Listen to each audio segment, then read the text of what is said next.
Mesdames, Messieurs, amis internautes, bienvenue à ce dernier numéro des directs du jeudi sur Abidjan.net. Pour boucler l'année en beauté, nous avons l'honneur de recevoir pour vous l'une des figures de proue du reggae en Côte d'Ivoire ou tout simplement de la musique ivoirienne. Kadim, puisque c'est de lui qu'il s'agit, a décidé de mettre sa notoriété au service des œuvres sociales. Au-delà de sa carrière donc, nous parlerons de ses activités en faveur des personnes défavorisées. Kadim, bonjour, merci d'avoir accepté notre invitation. Bonjour et merci à vous, merci à tous ceux qui nous suivent, parce que c'est grâce à eux que les choses se passent. Yes. Alors, Kadim, le fils de Dja, est devenu Kadim, le gardien du feu. C'est quoi cette musique? Je suis toujours le fils de Dja, c'est comme ça qu'on m'appelle depuis que je suis, depuis mes débuts au mouvement universitaire du rap. Gardien du feu, c'est pas que moi. En fait, on va dire c'est un peu fatalement que je suis devenu un gardien du feu parce qu'il n'y a pas qu'un seul gardien du feu. Le prochain album s'intitule Gardien du feu et les gens pensaient que je faisais forcément allusion à moi. Mais je veux dire, les gardiens du feu, c'est toutes ces personnes qui entretiennent la flamme de l'espoir dans le cœur des gens. Je vais parler de tous ces travailleurs sociaux, de tous ces anonymes qui, dans leur petit coin, chaque jour, essaient de faire les choses dans le sens du bien pour que les personnes les plus faibles, pour que les personnes les plus fragiles puissent continuer à exister et puissent garder espoir. Donc, gardien du feu, c'est un peu ça. Mais je suis fier de porter ce surnom parce que ça signifie qu'il y a des gens qui pensent que ce que je fais est bien. Voilà. Alors, avant de parler du futur album, vous avez été candidat pour diriger le bureau ivoirien des droits d'auteur. Alors, malheureusement, ça a été un échec. Qu'est-ce qui vous a motivé d'abord? C'est pas malheureux on aurait bien aimé vous voir à la tête de cette institution. Bon, c'est ce que disent certains, c'est ce que disent même certains qui n'ont pas voté pour moi. On aurait bien voulu. Donc, moi, alors, qu'est-ce qui vous a motivé et également quel enseignement avez-vous tiré de cette échéance? D'abord, on va commencer par les enseignements que j'ai tirés de cela. C'est qu'il est difficile de parler de projets à moyen et à long terme à des gens qui ont faim, pour résumer, à des gens qui ont longtemps galéré parce qu'ils sont à la recherche de solutions immédiates, ils sont dans l'immédiateté et c'est compliqué. Deuxième conclusion que j'ai tirée de ces élections, c'est que les élections en réalité sont des révélateurs de personnalité.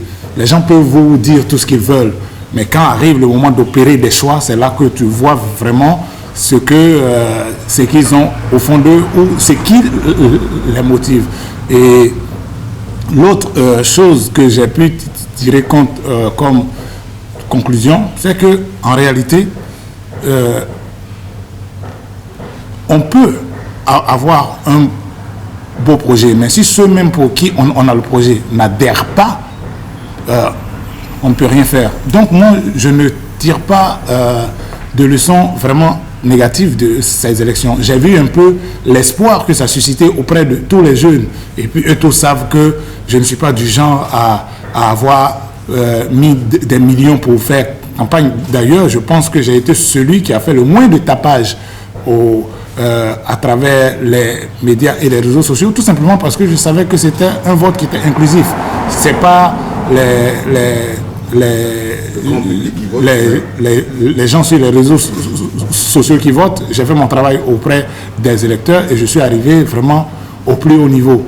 Maintenant, je ne considère pas ça comme une défaite parce que moi, je suis résolument engagé pour la victoire. Je ne vois pas ça comme une défaite, je considère ça comme un pas en avant que j'ai fait parce que si les gens essaient de regarder dans le rétroviseur, on ne me citait même pas parmi ceux qui allaient arriver à entrer au conseil d'administration, à plus forte raison postuler pour être PCA. Et donc aujourd'hui, je suis membre du conseil d'administration et je compte faire le travail pour lequel j'ai été mandaté pour être là. Et ce n'était qu'une marche de l'escalier et la route est longue, quoi.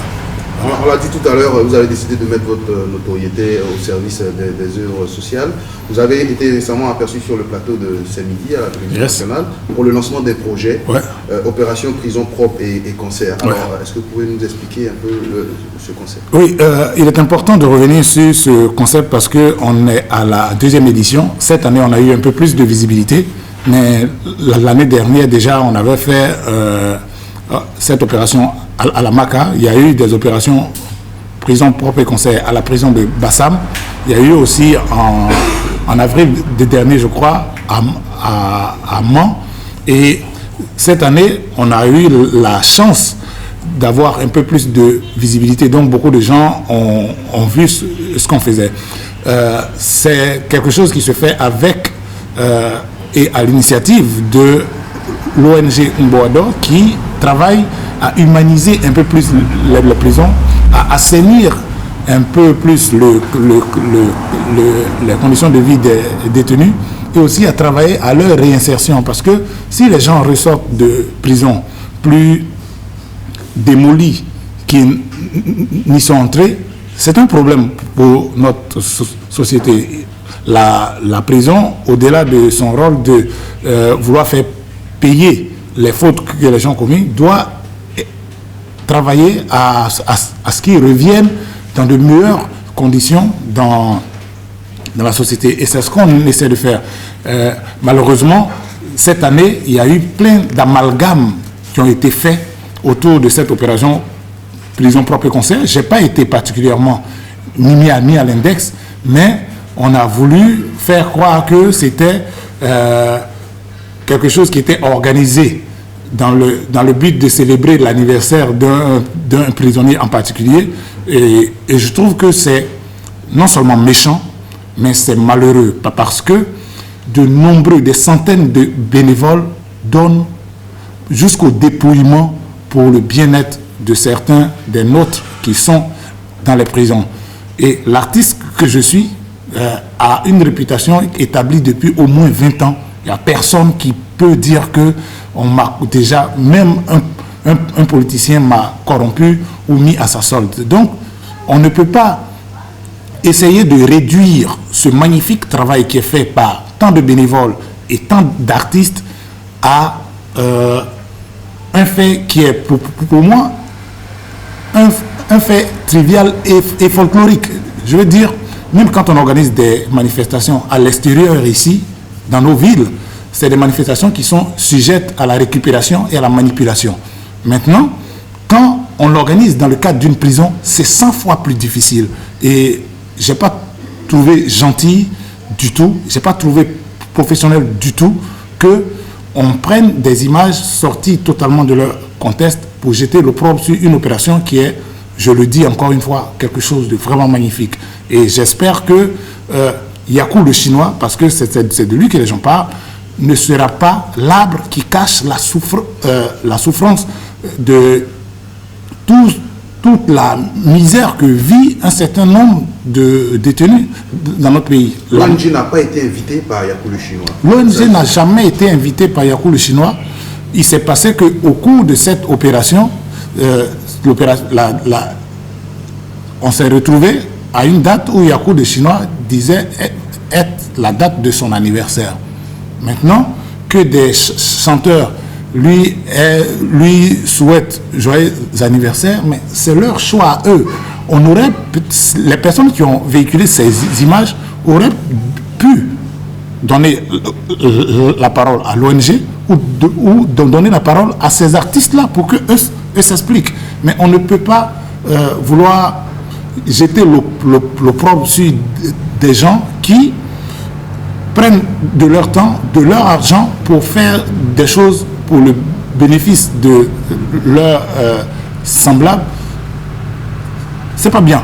Et moi, en tant qu'ambassadeur de l'ONG Mboado, je me suis retrouvé franchement meurtri, bien que n'ayant pas été mis à l'index, parce que Yakou le Chinois ne vient pas d'arriver à la MACA. Yakou n'est pas arrivé le 17 décembre dernier à la MACA. Il est à la MACA depuis un certain temps. Il y est avec son influence, avec la position qu'il occupe dans cette prison, mais depuis longtemps. Donc, ce n'est pas nous qui sommes responsables de la présence ou de la force que Yacoub le Chinois a de Kalamaka. Ce que je trouve dommage, c'est d'avoir voulu travestir la vérité, d'avoir manipulé une information pour faire croire à des choses qui ne sont pas vraies. Alors, vous avez évoqué les objectifs que vous recherchez à travers cette attraction socio-éducative en milieu carcéral. Alors, est-ce qu'au-delà de cet incident, vous êtes satisfait de cette édition et qu'est-ce que vous envisagez également à long terme pour... Au cours de l'édition 2015, j'ai passé la plus grande partie du temps que j'ai passé à la Maka dans l'aile des mineurs. Qu'est-ce qui a été fait concrètement après votre passage? Donc, on va dire que avant même la date du 17, pendant plus d'une semaine, il y a eu la désinfection de tout l'univers carcéral de la Maka, nettoyage des cellules. Il y a eu même un concours de la cellule la plus propre. C'est des choses qui n'existaient pas par le passé. Aujourd'hui, on travaille sur l'hygiène au point qu'on en est à même essayer de faire un concours de la cellule la plus propre. Les enfants de l'aile des mineurs ont eu leur cadre vraiment assaini. Il y a eu des fresques qui ont été réalisées avec l'aide des prisonniers, mais aussi de peintres bénévoles. C'est des gens qui, en temps normal, sont en train de faire leurs expositions à travers le monde, mais qui se sont mis au service de l'ONG. Il y a eu des fresques murales pour sortir un peu les prisonniers de ces nuits gris et tristes qui sont en réalité très déprimants. Il y a eu une visite de médecins qui a été organisée pour essayer de non seulement poser les diagnostics, mais apporter des soins à ceux qui en avaient besoin. Il y a eu la distribution de 4000 repas. Ce n'est pas des repas bâclés parce qu'on va les donner en prison. C'est par le biais d'une société de restauration reconnue. Donc, c'est les repas de qualité qui ont été offerts. Il y a eu des vêtements qui ont été offerts. Je veux dire, il y a pléthore d'actions qui sont faites. Et moi, je ne suis pas à la première tribulation, comme le disent les Rastas. Ce n'est pas ce genre de choses qui va m'arrêter, parce que mon moteur à moi, ce n'est pas qu'on me voit comme le sauveur ou je ne sais quoi. Ce qui me motive, je le sais moi, c'est mettre ma petite notoriété au service de ces causes-là, être un peu le porteur de projet de l'ONG. Donc, ce n'est pas un ou deux articles diffamants qui vont m'arrêter. La seule chose que je pense qu'il faut faire désormais, c'est avoir une meilleure maîtrise de l'environnement, des choses que nous faisons, parce que des gens qui viennent avec nous ne sont pas toujours des gens qui viennent pour nous. Ils ne viennent pas nous accompagner. Il y a des gens qui viennent pour faire leur buzz et qui sont prêts à tronquer la vérité pour leur propre bénéfice. Donc, moi, mon message à la limite, c'est à l'endroit des autres artistes et des bénévoles. J'aimerais leur dire de ne pas se décourager, parce que si nous recevons ces attaques-là, c'est sûrement la preuve que ce que nous faisons est fait dans le sens du bien. Voilà. Quand vous avez parlé de message tout à l'heure, alors quel est le message que vous avez véhiculé à ces personnes détenues-là, et qu'est-ce que vous avez eu en retour de la part de ces personnes incarcérées? Mais ce qui se passe aujourd'hui, c'est qu'il y a des gens même qui ont été en prison, qui s'engagent après leur sortie avec l'ONG, parce qu'ils savent la portée des actions que nous faisons.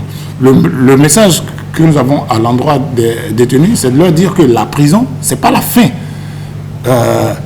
Quelqu'un disait, on peut quitter la prison pour la présidence et vice-versa. Je veux dire, le nombre de personnes qui ont été emprisonnées et qui après ont eu une vie rayonnante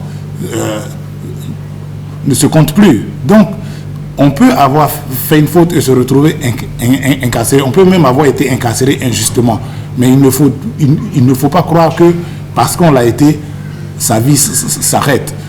La prison peut être le lieu d'un nouveau départ. Et c'est ce message-là qu'on essaie d'apporter aux gens pour que la flamme de l'espoir, comme je le disais tout à l'heure, ne meurt pas en elle, qu'elle continue d'espérer qu'une autre vie est possible quand on sort de prison. Et c'est ce qu'on essaie de faire. Pour que cette autre vie soit possible quand on sort de prison, qu'est-ce que vous pensez que le gouvernement peut faire pour améliorer les conditions de détention et également les conditions de réinsertion de ces personnes? Vous voyez vous-même que dans la société ici, surtout dans nos États africains, il y a très peu de moyens mis à la disposition des prisons. Et donc, notre première action, c'est un plaidoyer pour que nos États se rendent compte qu'on ne peut pas transformer nos lieux de détention en oubliettes. Ce n'est pas des endroits où on met des gens pour les oublier. Si on les a enfermés, il faut absolument qu'on fasse le travail qui va avec. D'abord, essayer de les maintenir dans un cadre assez décent.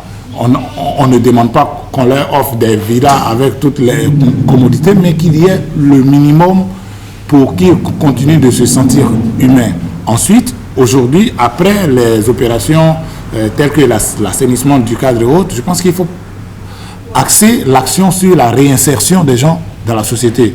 Ailleurs, des gens arrivent à apprendre des métiers depuis la prison et à venir exercer à la fin de leur peine à l'extérieur. Et donc, c'est ce genre d'action-là que l'État doit mener. Et nous, notre rôle à nous, c'est de faire comprendre aussi à la population que chacun de nous peut apporter.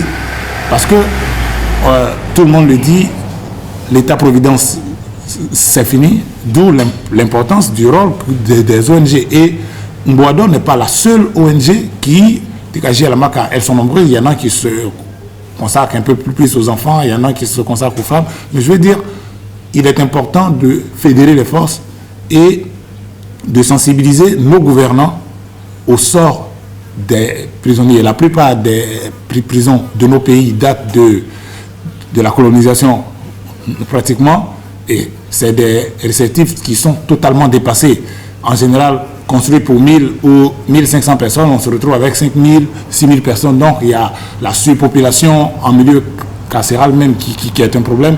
Le personnel pénitentiaire qui travaille dans des conditions extrêmement difficiles parce que c'est des gens qu'on met à l'index, mais il est important de préciser qu'ils travaillent dans des conditions qui ne sont pas toujours celles qu'il faut pour pouvoir faire le travail pour lequel ils sont censés être là-bas. Donc notre vraie action, c'est d'abord se plaidoyer auprès de l'État et ensuite toujours sensibiliser au sort des détenus parce que nous sommes tous des prisonniers en sursis. Alors, on a parlé de moyens tout à l'heure. D'où est-ce que vous tirez vos ressources pour mener toutes ces actions? Et au-delà du concert du 17, qu'est-ce que vous prévoyez encore comme activité en faveur de cette personne? Ce qu'on essaie de faire, c'est de sensibiliser les gens parce que jusqu'à présent, c'est essentiellement de dons que ces activités-là vivent. Et donc, ce qu'on essaie de faire, c'est vraiment sensibiliser les gens, les amener à comprendre le bien fondé de ces actions-là. Maintenant, l'ONG travaille dans un cadre et ce cadre-là est défini dans sa charte, on va dire, essayer d'apporter de l'assistance aux plus fragiles parce que même si les détenus en général sont des gens fragilisés, dans cette fragilité, il y en a qui sont encore plus fragiles. Je vais parler des mineurs, je vais parler des femmes, je vais parler des enfants. Parce qu'il y a des enfants qui sont en prison parce que leur mère, par exemple, sont emprisonnés. Et donc, il y a un accent qui doit être mis sur cela. Il y a le travail pour le futur va être mis un peu plus sur la réinsertion et travailler à faire en sorte que les gens sortent de moins en moins démolis de nos prisons. Et puis, il ne faut pas que ça s'arrête à la MACA. La MACA n'est pas la seule prison du pays et donc nos actions vont aller au-delà de cela. C'est vrai qu'on a déjà fait Mans, on a déjà fait Bassam, on a fait la MACA, mais j'espère et nous travaillons à étendre nos actions vers d'autres lieux de détention pour ne serait-ce que assainir un peu et rendre ces endroits-là un peu plus vivables. Voilà. Si des personnes sont intéressées, des âmes généreuses à vous soutenir, comment est-ce que... Il y a un site internet de l'ONG qui existe, c'est www.umboador.org. Et je pense que voilà, il y a tous les contacts qui sont, il y a possibilité de faire des choses.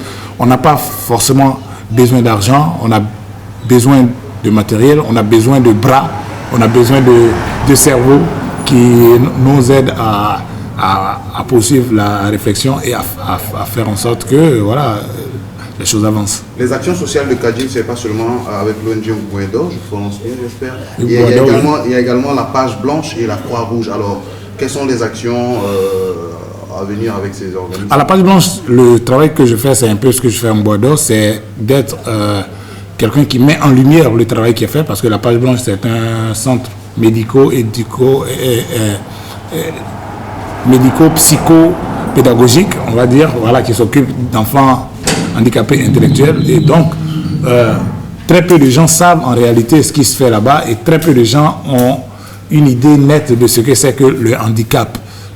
Beaucoup de gens pensent que dès qu'on est comme ça, il y a peut-être des gens qui, à cause d'un certain nombre de souffrances lors de l'accouchement, se retrouvent avec un handicap intellectuel, mais on peut être comme toi et moi, en bonne santé, faire un accident de la circulation, par exemple, et se retrouver des handicapés intellectuels.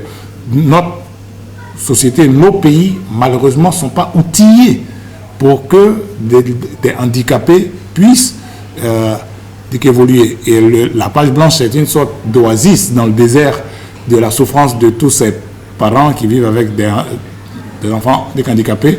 D'abord, notre rôle, c'est de mettre la lumière sur ce qui se fait à la page blanche, mais aussi aider les gens à changer le regard qu'ils posent sur le handicap. Moi qui te parle, j'ai été très très bègue pendant longtemps, je n'arrivais pas à aligner deux mots. Donc, moi, je sais, le bégaiement est un handicap. Voilà, le bégaiement est un handicap, c'est un mal du silence. Et de nombreuses personnes, je vais dire, souffrent dans leur coin. Et à la page blanche, ce qu'on essaie de faire, c'est de montrer que même s'il y a des gens qui ont un certain nombre de handicaps, mais c'est des gens exactement comme nous.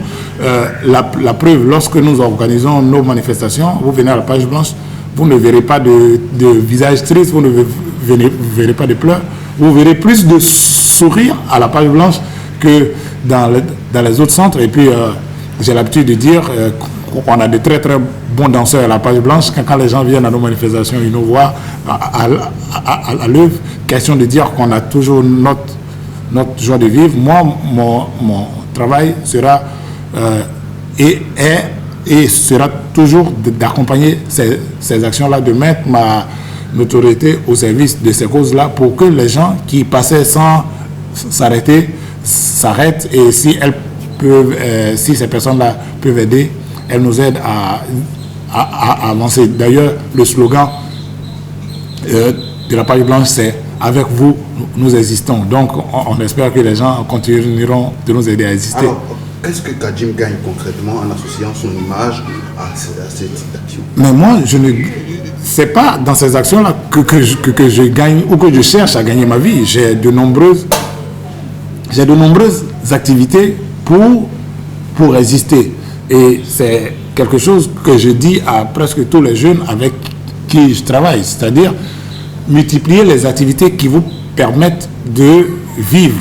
C'est seulement comme ça que vous serez à l'aise pour aider les autres. Parce que si vous-même vous êtes en souffrance, vous ne pouvez pas aider les autres. Si vous-même vous êtes démunis, si vous-même vous êtes, on va dire, fragilisé, comment est-ce que vous pouvez essayer d'apporter assistance à d'autres personnes?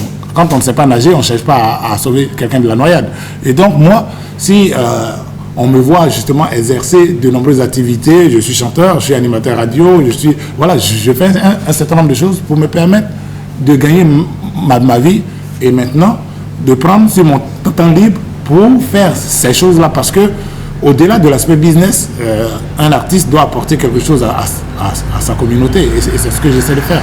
Amis internautes, je rappelle que nous sommes en compagnie de la star du reggae ivoirien, Kadjim, avec qui nous parlons de ses actions en faveur des personnes défavorisées, mais également de sa carrière. Alors, nous allons aborder l'aspect de la carrière de Kadjim à présent. Vous avez donné 2 concerts dernièrement au Centre culturel français qui a changé de dénomination. Ça s'appelle l'Institut français. L'Institut français. Alors, quel était le contexte de ces 2 concerts et qu'est-ce qui s'est passé concrètement? Le contexte de ces 2 concerts, c'était justement des concerts qui étaient donnés en prélude à la sortie du nouvel album. Ici, les gens n'ont pas trop l'habitude de cela, de voir qu'on fait un concert pour annoncer la sortie d'un album. Ceux qui sont venus lors de ces concerts-là ont pu avoir une idée très claire de ce que cet album sera, parce qu'on a présenté en exclusivité des titres de l'album. Et comme je le disais quand j'étais sur la scène de l'Institut français, c'était des réunions de famille, c'était une sorte de meeting, de jamboree. Là, il fallait qu'on se revoie avant de lancer la grosse offensive, parce qu'il y a un certain nombre de fans qui disaient qu'ils voulaient me rencontrer aussi. Donc, au-delà des concerts, il y a eu la possibilité de me voir, de parler après les concerts et tout. Mais aussi, ces concerts-là nous ont permis de faire un peu le point de nos activités, parce que c'est au lendemain de l'OPPC à la MACA qu'il y a eu les 2 concerts de l'Institut français. Et puis, ces concerts-là nous ont permis aussi de rameuter et de rameuter tous les fan clubs, de raviver tous ceux qui étaient un peu endormis avant de lancer le Gardien du Feu. Voilà. Alors, le Gardien du Feu, c'est pour quand? Les dernières nouvelles que j'ai, voilà, parce que moi, je suis un chanteur. Voilà, je suis un chanteur. Voilà, les vendeurs m'ont dit début février. Voilà, et donc je pense que c'est jusqu'à présent cette date-là qui est et qui, je l'espère, sera respectée. Kadjim a plusieurs cordes à son arc. Vous avez sorti un livre. Ouais, un recueil de nouvelles, Le petit garçon qui peinait à parler. Alors, pour la prochaine? Le prochain recueil de nouvelles va s'appeler Sankofa, le retour aux sources.